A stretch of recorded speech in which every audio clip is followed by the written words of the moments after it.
before I get on with this video, you should know I didn't script any of this. I just had this idea and I have free time, so I'm filming. Thank you.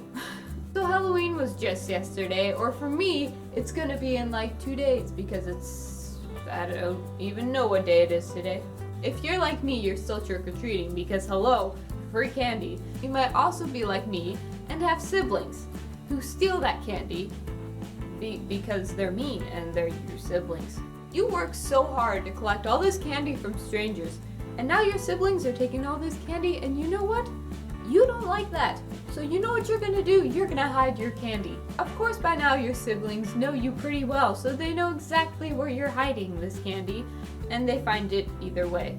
Well, not this year, because you're gonna watch this video and you're gonna get tips from me as I make them off the top of my head. My brother's making noises.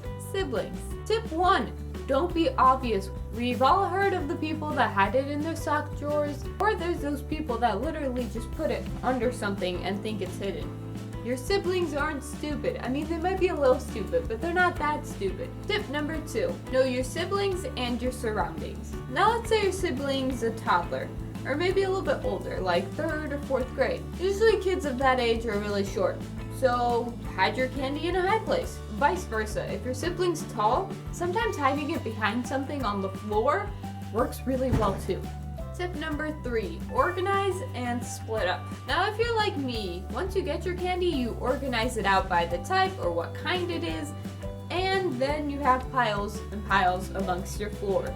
Once you have them organized, you're gonna mix them up in an orderly fashion. To make more sense of this, let's say you have 2 crayons, 2 glue sticks, and 2 DS games. These are your candies. You've organized them already. Now you're gonna make subgroups. You take 1 crayon, 1 DS game, 1 glue stick, and that is 1 group. And then you got another group. These are your groups of candy. I hope this makes sense. It probably doesn't. Once you have your subgroups figured out, you then hide these individual groups. You never hide all your candy in one place, and you never hide all of the same candy in one place. This helps because if your sibling does end up finding your candy, at least it's only 1 group of candy, and you still have your other types of candy in other places. Tip 4. Keep track of all your candy. Your siblings might be smart, and by now they might have figured out, if I find your candy, I'm not going to tell you I found your candy. Because let's face it, if they tell you, you know you're going to switch your hiding place. And they don't want that. They want to know what your candy is so they can steal it. You keep track of your candy, and then you'll know when they take it. Tip 5. Be sneaky. While you're hiding and later retrieving your candy, you gotta be aware of your surroundings. You never know when a sibling can sneak up on you and decide to look at you as you're hiding or taking your candy. Once again, they won't tell you if they see you taking your candy.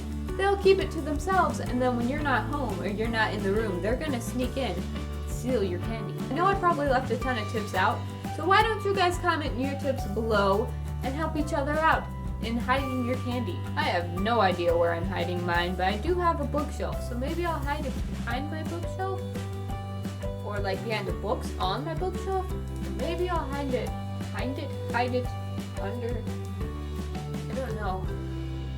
I'll figure it out. Alright guys, comic scripts, if you don't know what that means, you better learn, and goodbye. Next week, these videos, they will be better. I feel like I made a ton of like very relatable and listy videos, and I'm kind of sick of them. Maybe I'll do a random next time because I want to rant.